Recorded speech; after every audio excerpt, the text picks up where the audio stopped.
მოგესალმებით, მივესალმებით ჩვენს მსმენელებს, ჩვენს მაყურებლებს. მე გახლავართ თემური გაგნიძე, კლინიკა უნივერსიტეტის ხელმძღვანელი, ექიმი, რეპროდუქტოლოგი, ანდროლოგი.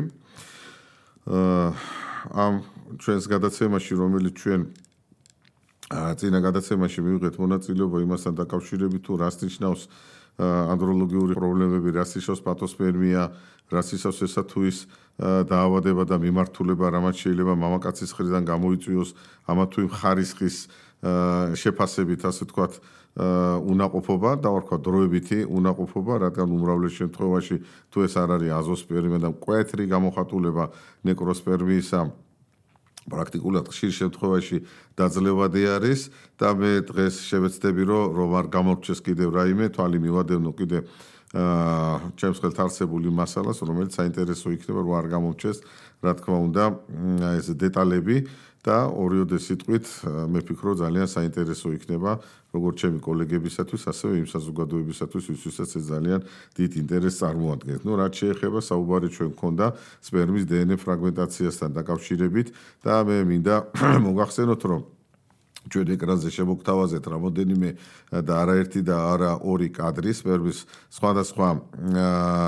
პათოლოგიასთან დაკავშირებით და ჩვენ თუ ხედავთ იმას, რომ ეკრანზე ჩანს ძალიან მაღალი დონე და უშუალოდ ეს იქნება სპერმაგლუტინაცია, ეს იქნება ნეკროსპერმია, ეს იქნება ასე ვთქვათ ოლიგოასტენოტერატოსპერმია, იზოლირებული ასტენოსპერმია და ასე შემდეგ. ნუ ცხადია, რომ ასეთ შემთხვევაში სპერმის დნმ ფრაგმენტაცია, მაღალი იქნება, გააჩნია პროცენტული რაოდენობით, სადრა შეიძლება შევხვდე და რის მაჩვენებელი იქნება და რა ხარისხში იქნება ეს მაჩვენებელი. ამ გადასახედიდან გამომდინარე ძალიან დიდ ყურადღებას უთმობენ და დიდი ყურადღება ეთმობა, რა თქმა უნდა, იმ მიმართულებას, როდესაც არის ნორმოსპერმია, პრაქტიკულად მორფოლოგიური მდგომარეობა, მოძრაობა, რაოდენობრივი სიხშირე თვითონ სპერმატოსოიდის შეესაბამება აბსოლუტურად ნორმას, მაგრამ განაყოფიერება სამწუხაროდ არ ხდება. აქ კიდე სხვა ქვეთავებში შეიძლება ჩვენ ჩავიდეთ, მაგრამ მე ნება მომეწით, მხოლოდ ჯერ ესეთი შუალედურ ფორმაში შევჩერდე, რადგან შეიძლება იყოს ნაჩვენები, ასე ვთქვათ, დნმ ფრაგმენტაცია გარკვეულწილად გაჩია როგორი პროცენტი და ამ პროცენტში ესა თუ ის ქალბატონი ორ სრულდებოდეს, ესა თუ ის ქალი ვერ ორ სრულდებოდეს, ესა თუ ის ქალი დაუშვათ იყოს ორსულა და შემდგომში დანაკარგი იქნეს სახეზე მიღებული, ვიღაცამ შეიძლება აი ამ ფრაგმენტირებული სპერმით, ასე ვთქვათ, მიყვანილი იქნას ბოლომდე ორსულობა, თუმცა ახლა ნაყოფის ჯანმრთელობასთან დაკავშირებით ძნელი იქნება საუბარი ადრეულ ეტაპებზე, მაგრამ ჩვენთვის საინტერესო 30%-ზე უფრო მეტი ხდება და ძალიან საკმაოდ სოლიდური პროცენტიანი, ვინცაც ეს ესმის იმუნოლოგიური მიმართულება აი ამ ანდროლოგიისა, იმისთვის ეს კარგად ცნობილი არის. ეს არა მხოლოდ სისხლის გზით, კიდევ ერთხელ გავიმეორებ, უნდა იყოს ეს გამოყენებული, არამედ უნდა იყოს იმ ბიოლოგიურ სითხეში გამოყენებული ეს კვლევები, არა მარტო ფრაგმენტაციის, ასე შემდეგ სხვადასხვა კვლევებიც კიდევ ამ ყველაფერთან ერთად ეს უნდა იყოს ბიოლოგიურ სითხეში გამოკვლევები ჩატარებული. ეხლა ჩვენთვის საინტერესო ფორმა ხდება ის შემთხვევა, სადაც არის ნახსენები, ასე რომ ვთქვათ, ჩვენ ნორმოზოოსპერმია. ნორმოზოოსპერმიის დროს სადღაც 15-17 ხანდახან ჯგუფს გააჩნია 20%-ში ჩვენ გვევლინება დნმ ფრაგმენტაციის მომატებული მაღალი ინდექსი. ეხლა რას ნიშნავს ეს ინდექსი მომატებული და რა მაჩვენებელია? ეს არის ის ფორმა ერთ-ერთი, როგორც ჩვენება დაუშვათ დნმ ფრაგმენტაციისა მატება, აი თქვენს ეკრანზე ხედავთ ახლა მონაცემს ერთ-ერთი თანაც გამდინარე ციტომეტრიით ნაჩვენებს, სადაც არა მხოლოდ ფრაგმენტაციის ინდექსი, არამედ რაც ჩვენ ზევით მოგახსენეთ კიდევ სპერმული ანტისხეულების კვლევას, როგორც სისხლში, ასევე სათესლე სითხეში, იაკულატში და ამ ყველაფერთან ერთად ჩვენ გქონდა საუბარი ნატურალურ კვლელ უჯრედებზე, ეს არის CD95 ამ კონკრეტულ შემთხვევაში ისიც არის გაკეთებული, რა თქმა უნდა, მხოლოდ იაკულატში, სათესლე სითხეში, ნატიურ პრეპარატში და ამ კონკრეტულ შემთხვევაში მისი მატებაც კიდევ განსაზღვრულდა განსაკუთრებულ მიმართულებას იძენს იმ შემთხვევაში, თუ რამდენად შეიძლება ესა თუ ის ხარისხის სპერმა იქნეს გამოყენებული როგორც ბუნებრივი, ასევე ხელოვნური განაყოფიერების დროს და რა პერსპექტივა უნდა გქონდეს ჩვენ ამასთან დაკავშირებით და ეს არის ძალიან საინტერესო და ეკრანზე ეს ანალიზი შეიძლება ითქვას, რომ კონკრეტულად მამაკაცთან მიმართებაში ძალიან ახლოს არის ოქროს სტანდარტთან და ძალიან ბევრ რამეს ნათელს ფენს და ძალიან ბევრი საკითხი შეიძლება რომ იქნეს, ასე ვთქვათ, გაშუქებული აი ამ გადასახედიდან გამომდინარე. დაკავშირებით მრავალმა კვლევამ, როგორც ასეთი მრავალმა კვლევამ დაადგინა ის, რომ სპერმის დნმ ფრაგმენტაციის მაღალი დონე დაკავშირებული არის არა მხოლოდ სპერმის ხარისხის დაქვეითებასთან, ასე შემდეგ, ან ვიზუალურად შეიძლება რომ იყოს სპერმის ხარისხი ნორმალური მიკროსკოპულად, მაგრამ შედეგობრივი თვალსაზრისით ჩვენ ვერ ღებულობდეთ ისეთ შედეგს და ისეთ სურათს, რომელიც აუცილებელი არის იმისათვის, რომ მოხდეს ორსულობა და ეს ორსულობა განვითარდეს ნორმალურად და ეს ყველაფერი კიდევ დაკავშირებული არის როგორც ორსულობის დაბალ მაჩვენებლებთან, ასევე სპონტანური აბორტების გაზრდილ რიცხვთან და არის კითხვის ნიშანი ისმის, რომ ასეთი სპერმა არის კი ნორმალური სპერმა, თუმცა ეს ამა თუ იმ წყვილისათვის. კიდევ ერთხელ ვიმეორებ, რომ შეიძლება ესეთი ნორმალური ხარისხის და ნორმალური მდგომარეობის მქონე სპერმა ამა თუ იმ ქალისათვის პარტნიორისთვის იყოს ნორმალური, მოხდეს ორსულობა და განვითარდეს ნორმალურად ორსულობა და ამა თუ იმ პარტნიორისათვის, ამა თუ იმ ქალისთვის ეს არ იყოს ის ნორმალური მაჩვენებელი, რაც მისთვის არის საჭირო იმისათვის, რომ მივიღოთ ნორმალური შედეგი, რასაც ორსულობა ქვია. ეხლა ისმის შეკითხვა თუ რა ტიპის პაციენტებს ჭირდებათ აღნიშნული და არსებული ეს გამოკვლევები. ეხლა რა წინაპირობები არის კიდევ ამისათვის და რა მაჩვენებლები ეს არა მხოლოდ ჩვენი გადმოცემით, არამედ სოფლიოს გაიდლაინებით, კლინიკური გაიდლაინებით არის ნაჩვენები ის ფაქტორი და რეკომენდაცია ეწევა სპერმის დნმ-ის ფრაგმენტაციის ტესტის გამოყენებას იმ მიმართულებით და იმ ასე რომ ვთქვათ, წყვილებში, იმ პაციენტებში, რომლებიც არიან ვარიკოცელექტომიის კანდიდატები, რომ არ გამორჩეს, მე წავიკითხავ და ასევე მოგახსენებთ, ეს არის აი ხედავთ ეკრანზე ამ სქემას. ეს არის ორსულობის დანაკარგების ანამნეზის მქონე წყვილებში, ეს არის აუხსნელი უნაყოფობის მქონე პაციენტებში, ეს არის წყვილებში, რომელიც წარუმატებელი დამხმარე რეპროდუქციული ტექნოლოგიების გამოყენების ანამნეზი აქვს, როგორც ასეთი და უნაყოფობის მქონე მამაკაცებში, რომელიც ექვემდებარებიან მუდიცირებადი ცხოვრების წესის რისკ ფაქტორებს. ანუ რას ნიშნავს ეს და ნიშნავს იმას, რომ ავტორთა უმეტესობა და მეც მათ შორის თქვენ მორჩილი მივიჩნევ იმას, რომ სპერმის ქრომატინის თვლიანობის შესწავლა არის ძალზე მნიშვნელოვანი და ასეთი კვლევები უნდა გაგრძელდეს. გაგრძელდეს იმიტომ, რომ ჯერ ბოლომდე არ არის ჯეროვნად შესწავლილი და გარკვეულწილად კლინიკურ პრაქტიკაში მათი დანერგვა შეზღუდული არის, როგორც ასე ვთქვათ, დამაჯერებელი მტკიცებულებების ნაკლებობის გამო.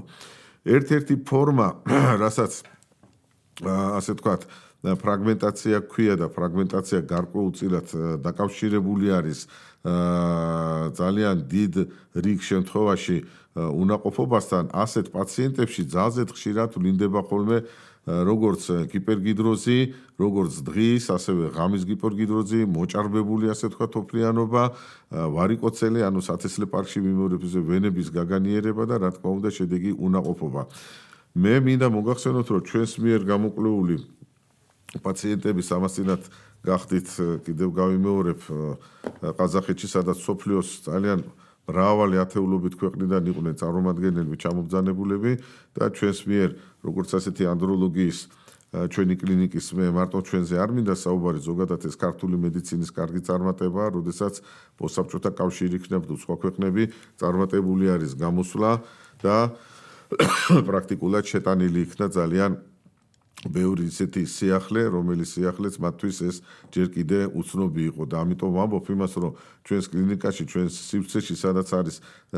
წარმოდგენილი ჩვენი პაციენტები, ასეთი პაციენტების 90%-ზე მეც აღინიშნება როგორც დღის, ასევე ღამის ჰიპერგიდროზი. და ასე სპერმის ასეთ მქონე პაციენტებს აღინიშნებოდა სპერმის ხარისხის ანომალიები. ეს შეიძლება დაკავშირებული იყოს ჯანმრთელობის დარღვევის სხვადასხვა ტიპებთან. ეს შეიძლება იყოს გარკვეულწილად მიზეზი ჰორმონული ცვლილებებისა, შეიძლება იყოს სხვადასხვა ენდოკრინოლოგიური დისბალანსისა, თირეოტოქსიკოზი, თუნდაც სუბკლინიკური გიპერტირეოზი, გიპოტირეოზი, სუბკლინიკური დროს და ზოგადად ასეთ შემთხვევაში პროლაქტინის მატება გარკვეულწილ უხერხულობას იწვევს. თვითონ პროლაქტინის ნახევრად დაშლის პერიოდი 18-დან 24 წუთამდე რასაც შეადგენს, ამას თავისი დატვირთვა აქვს მისი ამოცნობისა და დიაგნოსტირებისათვის და ასე შემდეგ და როგორც ასეთი ჰორმონული ცვლილებები, რომელიც მიმდინარეობს ამ დროისათვის საკმაოდ დიდ შესწავლას და ღრმა ყურადღებას მოითხოვს და არის ასეთი კიდე მიმართულება, რომელიც დროსაც გიპერგიდროზი შეიძლება კიდევ დაკავშირებული იყოს მრავალთან, ეს შეიძლება იყოს ლატენტური TBC, ანუ ეს ტუბერკულოზი, სათესლის, ასე შემდეგ, ძალიან ხშირად ხდებოდა ეს ადრე და თუმცა დღეს მინდა დიდი მადლიერება გამოთქვა სახელმწიფო პროგრამებთან დაკავშირებით, რომელმაც ეს თითქმის დაამარცხა და დაუბრუნდა ისევ 4-5 პროცესს, ძალიან დიდი გამარჯვებაა და დღეს პრაქტიკულად ძალიან იშვიათად თუ შეინიშნება ხოლმე ეს პაციენტებში და ჩვენს ქვეყანას რას მინდა კიდევ ყურადღება გავამახვილო და ხაზი გაუსვა, რომ ასეთი გიპერგიდროზი არა მხოლოდ დაუშვათ ენდოკრინოპათიების დროს, იგივე ვარიკოცელეს დროს, იგივე კონგესტიების შემთხვევაში შეინიშნება და შეინიშნება როგორც ცენტრალური, ასევე ვეგეტატიური ნერვული სისტემის პათოლოგიების დროს და ასეთ შემთხვევაში ძალიან ხშირია, რომ პაციენტები აღნიშნავენ აი ამ პრობლემატიკას, როგორც კი ეკრანზე შევხედავთ, იმ წუთშივე ჩანს, ამას აი წარმოგიდგენთ კვლავ ეკრანზე, სადაც არის ასტენოსპერმია, აგლუტინირებული სპერმა და ასე შემდეგ, არაერთხელ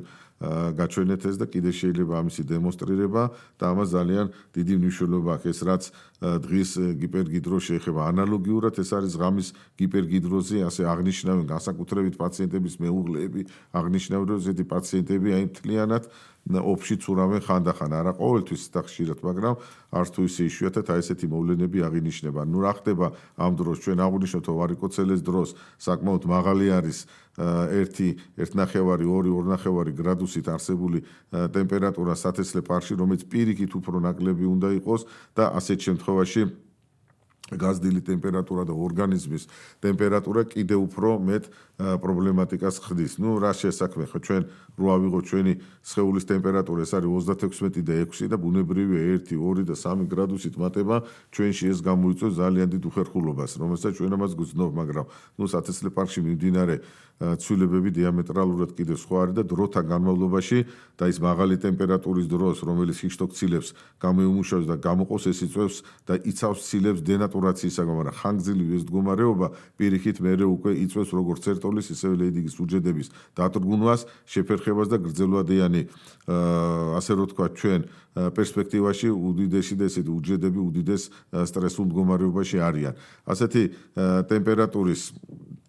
ხანგრძლივობა, მოჭარბებული ტემპერატურის ხანგრძლივობა პრაქტიკულად აზიანებს კიდევ ერთხელ ვიტყვი, როგორც სპერმატოციტებს, ისევე სპერმატოგონიებს, ისევე სპერმატიდებს და არ ვითარებს მათ პროგრამულ სიკვდილს, ფორმალურ ნეკროს, ასე რომ თქვა და შემდგომი და შედეგი არის ეს უკვე ოლიგოსპერმია ან სპერმის ხარისხის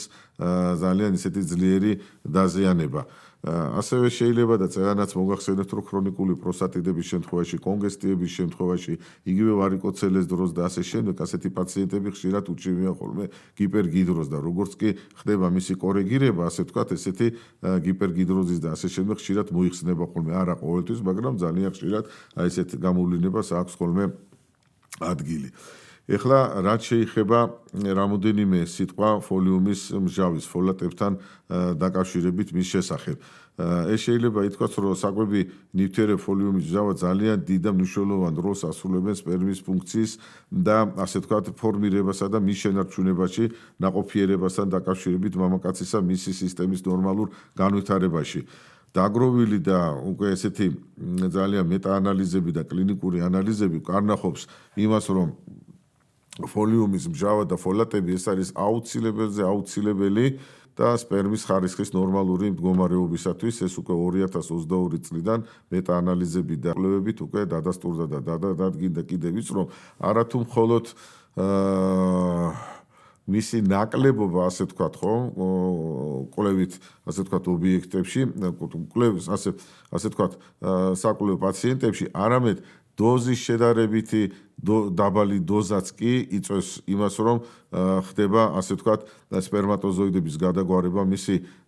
ლიზისი, მისი აპოპტოზი, ასე ვთქვათ აგლუტინირება, ლიზოაპოპტოზი თითქმის 40-45%, ანუ ესეთი ნეკროზული, შეიძლება ის არ იყოს ნეკროზული, იმიტომ რომ ეოზინით ყოველთვის არ აღგვებათ, ხოლმე პრაქტიკულად ასეთი სპერმა გამოუსადეგარია და კიდე შეიძლება ითქვას ის, რომ ასეთი სპერმები, ასეთი ეიაკულაციის სპერმატოზოიდების რაოდენობა, მათი სიხშირე ძალიან კლებულობს და დაბალ ხარისხს, დაბალ რაოდენობას აღწევს. ძალიან ხშირია ხოლმე შემთხვევები, როდესაც ვერ ასწრებენ ხოლმე სპერმატოზოიდ მომწიფება, დამწიფებას და ესეთი მომწიფებელი სპერმატოზოიდი 1, 2, 3, 4, ხანდახან 5%-საც კი აღემატებიან ხოლმე. ამას ძალიან ისეთი დიდი მნიშვნელობა აქვს და ამიტომ არ უნდა იყოს ეს, ჯერ უნდა იყოს კარგი გამოკვლევა დაუშვათ ესეთი პაციენტის და შემდგომ უნდა იყოს ეს დოზირება მიჩნეული და მითითებული ისე, როგორც ამ პაციენტებს სჭირდება, იმიტომ რომ ფოლიუმის მჟავა მონაწილეობს ისეთ ნივთიერებების, ასე ვთქვათ, სინთეზში, როგორც არის დნმ, რნმ და ზოგადად ცილები და ამიტომ არის, რომ მათი შესწავლა და მათი ესეთი აკადემიური ცოდნა აუცილებლად დიდად მნიშვნელოვანია და უნდა იყოს დანერგილი პრაქტიკაში, რომელსაც ახლო მომავალში ჩვენთან საქართველოს როგორც ჩვენი ასოციაციის, ისევე ჩვენი ინსტიტუტის და ზოგადად ამ მიმართულების მქონე ორგანიზაციებში მიუთითებთ იმას, თუ რამდენად აუცილებელია ამისი დანერგვა და მისი შემდგომი სწორად წარმართვა. ეხლა რაც მინდა ეკრანზე გაჩვენოთ დიაგრამა იმასთან დაკავშირებით, თუ რა ხდება, რა მდგომარეობაა, როგორი სურათია, რამდენად შეიძლება რომ ასე ვთქვათ ვარიკოცელენ ფოლიუმის მჟავის ასე ვთქვათ დანაკარგი ამ ყველაფერთან ერთად ჰომოცისტეინის გაზდა ჰომოცისტეინმა რამდენად შეიძლება რომ ასე ვთქვათ დაარღვიოს სპერმატოგენეზის განვითარება შიამციროცის ამას ძალიან დიდი მნიშვნელობა აქვს და ამ ყველაფერთან ერთად ეს დონე რომელიც პირდაპირ აზიანებს მიტოქონდრიულ მემბრანებს და მათ თვლიანობას და ფოლად დამოკიდებული მეთილირების ციკლი ირღვევა და ჰომოცისტეინის ასე ვთქვათ ნება-მომეცით აი პირდაპირ ციტატა რომ მოგახსენოთ ირღვევა ჰომოცისტეინის მომენტური დონე იწვევს მიტოზის დარღვევას და შემდგომში უკვე იმუნურ აგრესიას ემბრიონთან მიმართებაში და ზუსტად ასეთი ემბრიონი მერე სამომავლოდ პრაქტიკულად ძალიან რთულად ხდება მისი მიმაგრება, მისი იმპლანტირება საშვილოსნოს ღრუს კედელთან, ასე ვთქვათ მისი ეს ასეთი დამოკიდებულება იწვევს როგორც ემბრიონისა და ენდომეტრიუმის შეუსაბამობას, მათ გაუგებრობას ასეთი ტერმინოლოგიით არის ცნობილი და ამაზე ჩვენ კიდე დავბრუნდებით. ეხლა ჩვენი დღევანდელი და ზოგადად ეს გადაცემები რაც არის მიძღვნილი პრაქტიკულად შეიძლება ითქვას ისე რომ ჩვენ ამას გავყვებით, ჩვენ ამას სწრაფი ტემპით გავდივართ როგორც ასეთი მე როგორც ამას ეხლა ვხედავ და ამას მე ვფიქრობ ისე უკან დაბრუნება ჭირდება გამომდინარე იქიდან რომ თითოეული თავი უნდა იყოს კიდე ცალ-ცალკე განხილული, იმიტომ რომ ცალ-ცალკე უნდა იყოს აღებული ესა თუ ის პრობლემა არ შეიძლება რომ იყოს აღებული მხოლოდ რომ ვარიკოცელეს მიზეზი იყოს. ნუ რა თქმა უნდა ესეთი შემთხვევებიც არის ხოლმე, არ შეიძლება რომ მხოლოდ ფარისებრი ჯირკვალი იყოს, არ შეიძლება რომ მხოლოდ ასე ვთქვათ სათესლეების გარკვეული წილი პრობლემა იყოს, ინფექციების პრობლემა იყოს, პროსტატის ჯირკვლის პრობლემა იყოს, ასე შემდეგ და ეს ყველაფერი ერთად შეიძლება დარეგულირდეს და დახასიათდეს როგორც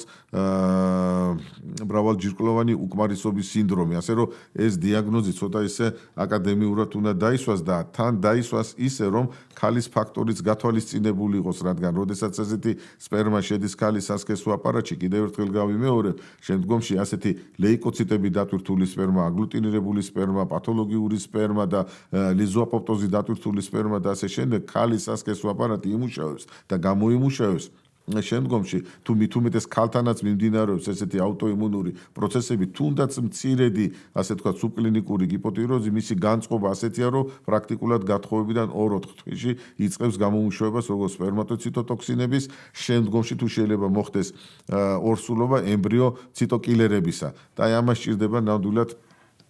ზედმიწევნით ცოდნა და გარკვეულ იმაში თუ როგორ მდგომარეობს და რაში მდგომარეობს ეს პრობლემა, იმიტომ რომ ეს არ არის ერთის პრობლემა, ეს არ არის მხოლოდ ქალის პრობლემა, ან კაცის პრობლემა, ეს არის მათი საერთო პრობლემა და ერთ დინამიკაში უნდა იყოს ერთობლიობაში განხილული და ამასთან დაკავშირებით, პრაქტიკულად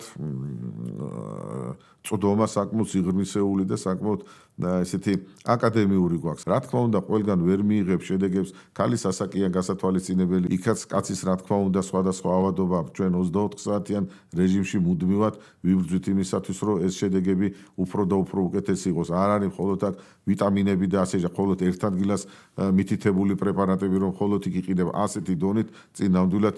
გადადგმული ნაბიჯი ვერ გადაიდგმება და ამიტომ უნდა იყოს აკადემიური მიდგომა, რომელი მიდგომითაც ჩვენ მაქსიმუმი უნდა შევეცადოთ.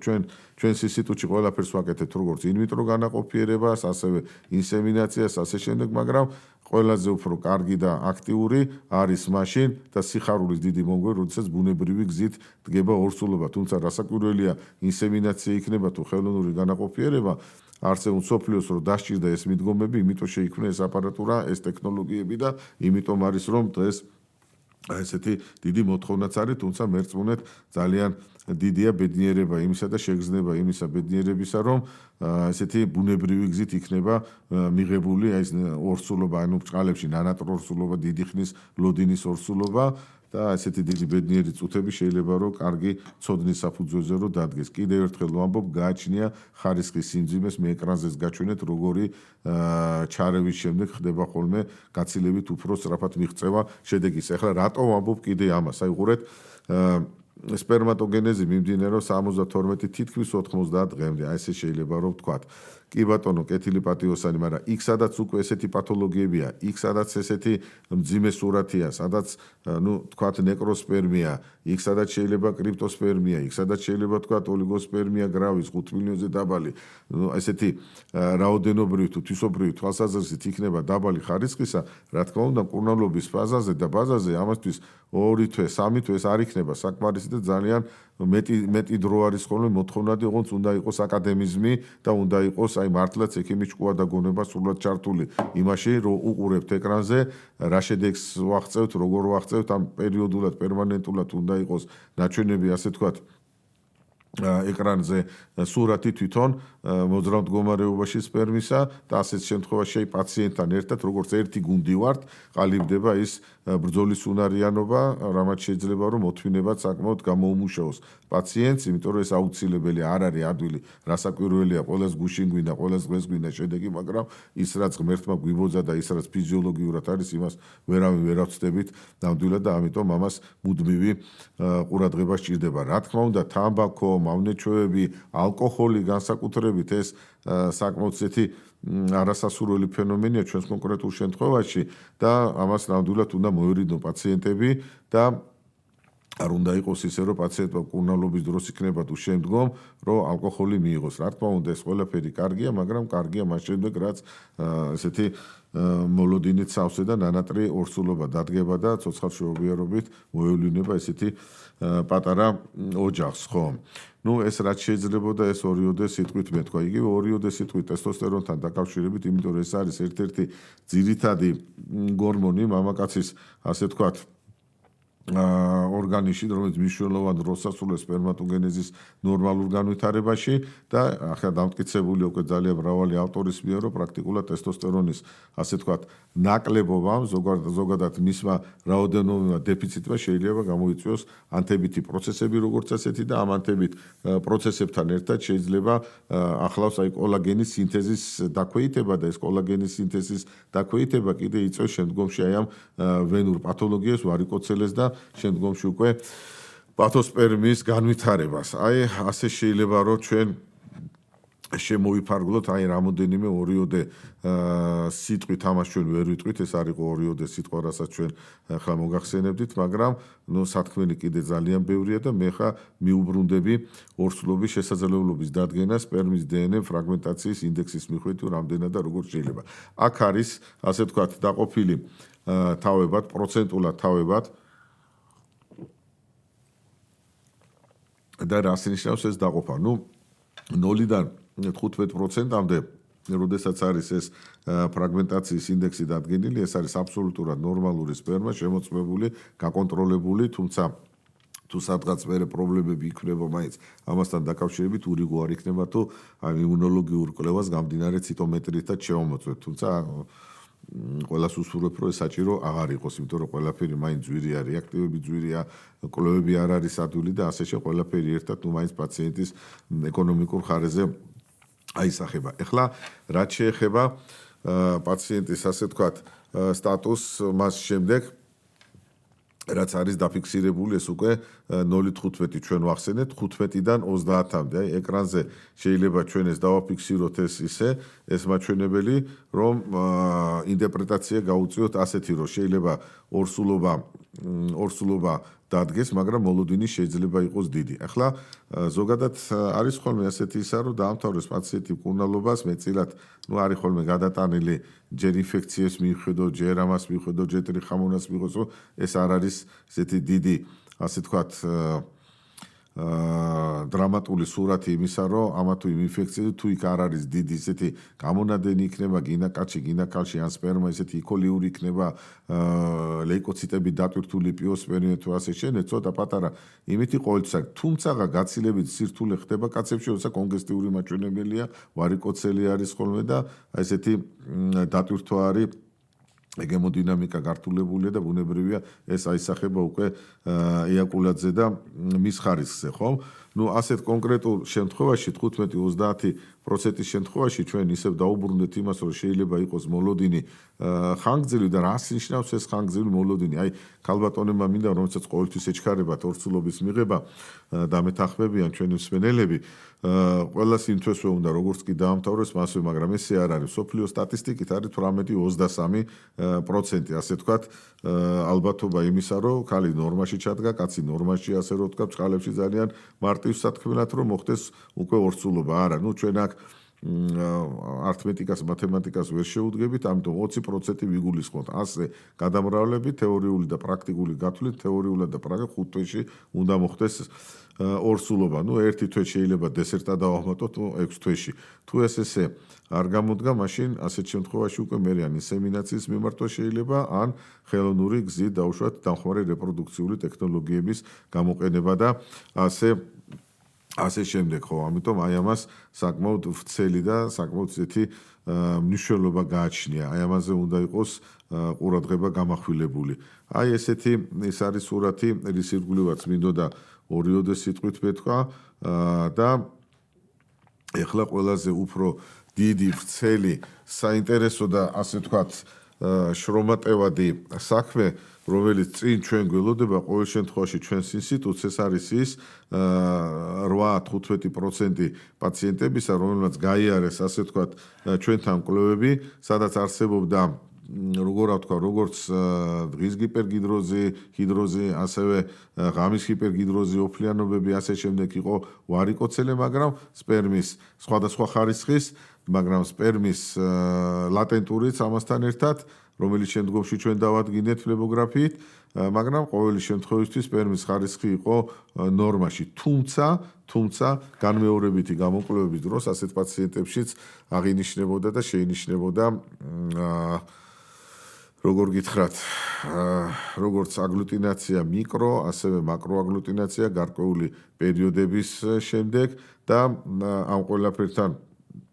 ერთად იყო მომატებული გაზრდილი ლიზოაპოპტოზი. აი ეკრანზე შეგიძლიათ ნახოთ აი ეს სურათი, ნორმოსპერმიასთან ერთად თუ როგორი სურათი ყალიბდება ხოლმე და რა არის აი ამ ხარისხის სიმძიმე და როგორი იმით მიმდინარეობს. რატომ ეხლა ეს რატომ? იმიტომ რომ იგივე ის ტემპერატურული დისბალანსი და ასე შემდეგ, მაინც გარკვეულად დიდ როლს თამაშობს. ასეთი პაციენტები, რომლებიც ჩვენთან არიან მოსულები, ბუნებრივია მოსულები არიან და მოგმართეს იმისათვის, რომ მათ სურთ იყოლიონ საერთო შვილები, მათ პარტნიორებთან ერთად. აი ამ გადასახედიდან გამომდინარე, აი ესე იყო აღწერილი მათი სურათი. ხა ჩვენ ამას ვაგროვებთ ახლა და უკვე სტატისტიკა შეგვაქვს, მთელი გუნდი მუშაობს იმისათვის თუ დადგინდეს სად არის ეს ყველაფერი და ხარისხის სიმძიმე, ასე ვთქვათ, დაფიქსირებული და სად შეიძლება იყოს ის წერტილი, რომელმაც შეიძლება რომ სინათლე, სადაც შეიძლება რომ სინათლე შევიტანოთ ჩვენ და ასე რომ ვთქვათ, აი ამ საიდუმლოებასაც მოეფინოს დაუშვათ ნათელი, მაგრამ მერწმუნეთ ესე ადვილი არ არის, თუმცა გონების სიღრმეში მე უკვე პირადად ვიცი, რისთვის უნდა ვიბრძოლო, რატომ უნდა ვიბრძოლო, რა პერიოდი დამჭირდება, მაგრამ ამას დრო ჭირდება, მედიცინა მტკიცებითი არის და აი ამ მტკიცებითი მედიცინის საფუძველზე შეიძლება რომ შემდგომში კიდევ უფრო ვიყოთ თამამები. ეხლა რასაც ეკრანზე წარმოგიდგენთ, ეს არის მთელი ღერძი, მთელი მაჩვენებელი დაწყებული თირკმელზე და ჯირკვლიდან, გიპოფიზი პიტუიტარული იქნება ეს, სათესლე ჯირკვლის დანამატების, სათესლის ბუშტუკების და ასე შემდეგ, მთელი ეს რგოლი, მთელი ეს უბანი იმისა თუ სადაც ხდება მთელი რეგულაცია და რეგულირება იმასთან დაკავშირებით, რომ მამაკაცის სპერმის ხარისხი იყოს ასე თქვათ ნორმაში და ვახსენეთ რამოდენიმე წუთის წინ ვახსენეთ ეს არის მრავალჯირკვლოვანი უკმარისობის სინდრომი. საკმარისია რომ ღერძიდან ამ ერთი მთლიანი ღერძიდან ერთი ან რამოდენიმე იყოს დარღვეული, რომ პრაქტიკულად დროთა განმავლობაში და რაღაც გარკვეულ პერიოდში მე არა მაქვს ხა პირველად გიპოგონადიზმზე, ანუ სათესლების ასე თქვათ ინფექციურ პაროტიტთან, მაყურასთან, ასე შემდეგ, ასე გადიდებასთან, ასე თქვათ ტრავმულ მდგომარეობასთან, ანატომიურ ცვლილებებთან დაკავშირებით საუბარი და აი ამან ერთიანობაში შეიძლება რომ მიგიყვანოს ისეთ მძიმე მდგომარეობამდე, რასაც სპერმის პათოლოგია ქვია. ეხლა რა ჩვენ ვისაუბრეთ, ეს არის სპერმის პათოლოგია, ეს არის მისი გამომწვევი მიზეზები, სხვადასხვა მიზეზები, როგორც ანატომიური, ისევე ჰორმონული, ისევე ინფექციური და უშუალოდ ასე შემდეგ და ერთლიანობაში, რა თქმა უნდა, ეს არის მრავალჯირკვლოვანი უკმარისობის სინდრომი იქნება და მე ეს მინდა გითხრათ, რომ ეს ყველაფერი გავს მრავალუცნობიან 3, 4, 5, 6 ცნობიან განტოლებას, რომლის ამოხსნა საკმაოდ რთულია. არ არის ეს ნამდვილად ადვილი და ძალიან დიდ ცოდნას მოითხოვს, ღრმა ცოდნას მოითხოვს და საკმაოდ დიდი გამოცდილების ცოდნა არის საჭირო იმისათვის, რომ მიუდგეთ ამას აკადემიურად, როგორც ასეთი და იქნეს შეფასებული პაციენტი ერთ დღეში ნამდვილად არ შეიძლება რომ შეაფასო, ამას კონტროლი ჭირდება, არაერთი და არა ორი და ყოველივე ამის შემდეგ უკვე ამის საფუძველზე შეიძლება რომ ჩვენ უკვე სწორი დიაგნოზიდან გამომდინარე დავნიშოთ უკვე სწორი მკურნალობა, რამე თუ სწორი დიაგნოზი ეს არის წარმატების უდიდესი საწინდარი. აი ასე შეიძლება რომ ითქვას და იყოს ესე შეფასებული. ამ ყველაფერთან ერთად რატო გვაქვს ჩვენ საუბარი იმასთან დაკავშირებით, რომ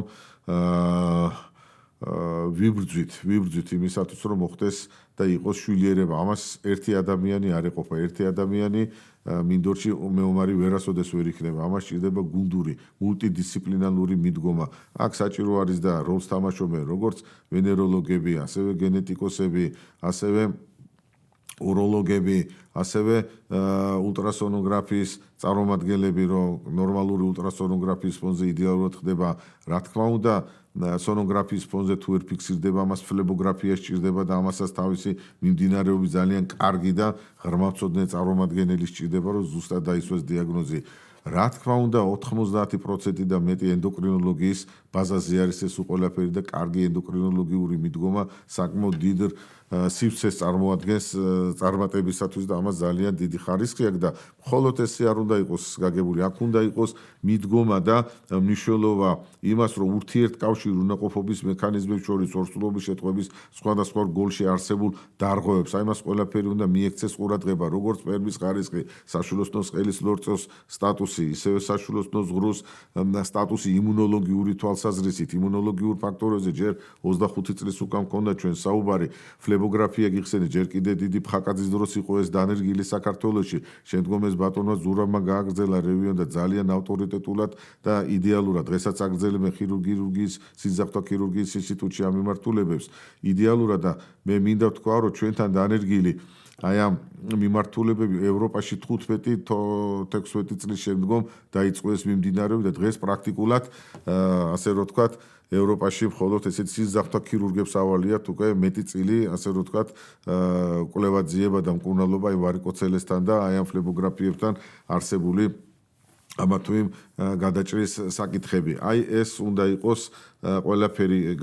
გარკვეული იმისათვის, რომ როგორ უკეთესად წარმართოთ. რა თქმა უნდა, რეკომენდაცია ეძლევა იმას, რომ სპერმის დნმ ფრაგმენტაციაზე არ უნდა შევჩერდეთ ხოლმე სპერმის დნმ ფრაგმენტაცია. მე თვითონ პირადად როგორც ესეთი ეკრანულად ხვდები, თუ რამდენია და შეიძლება 2-დან 12%-ში მომივიდეს ესეთი შეცდომა, მაგრამ ამას ჭირდება იურიდიული დასკვნა, მეცნიერული კვლევა და ამის საფუძველზე უნდა იყოს ეს დადგენილი, მაგრამ მხოლოდ ამაზე არ უნდა გავჭირდეთ. ეს არის კვლევა, რასაც ქვია დნმ ფრაგმენტაცია სპერმის, მაგრამ ძალიან კარგი იქნება თუ იქვე იქნება შესრულებული ასე ვთქვათ,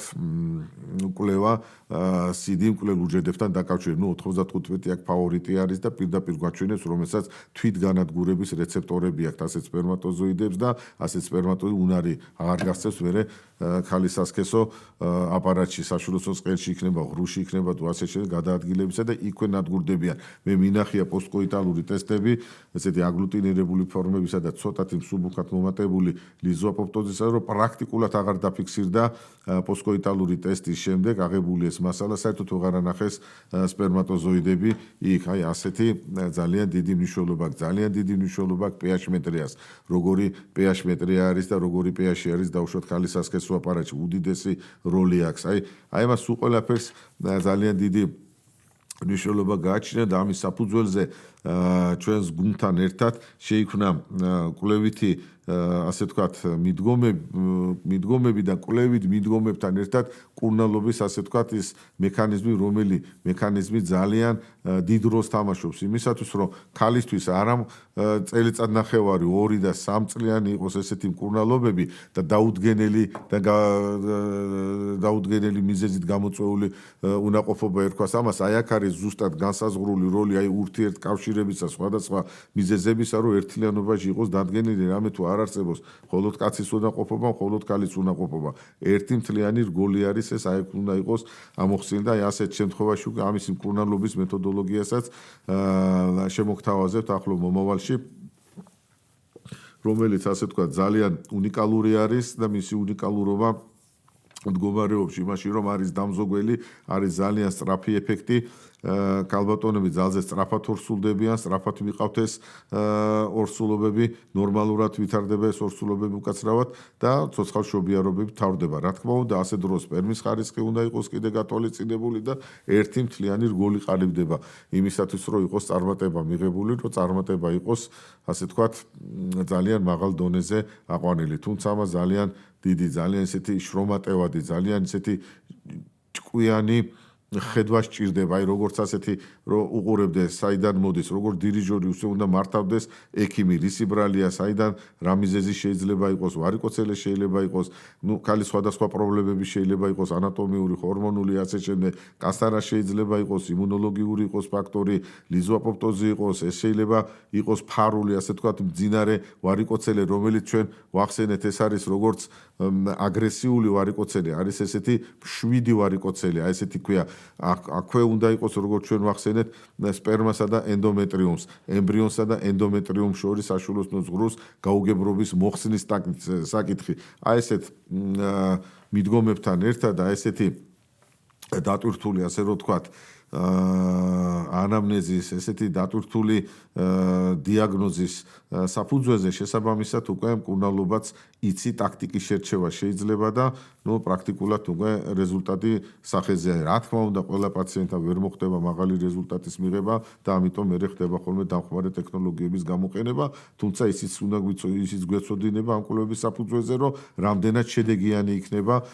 დამხმარე ტექნოლოგიების გამოყენება, იმიტომ რომ ძალიან ხშირად არის ხოლმე რომ აცხადებენ აი ეს კიდე ერთი ორსულობა, აი სადაც არ დადგა ორსულობა, იმაზე უნდა ვიფიქროთ თუ რატო არ დადგა. ეს არის საინტერესო, აი ეს არის ნამდვილად ბრძოლის წინა ხაზი და უნდა ვიცოდეთ თუ რა შეიძლება იყოს ამისი ყოველივე ამისი მიზეზი.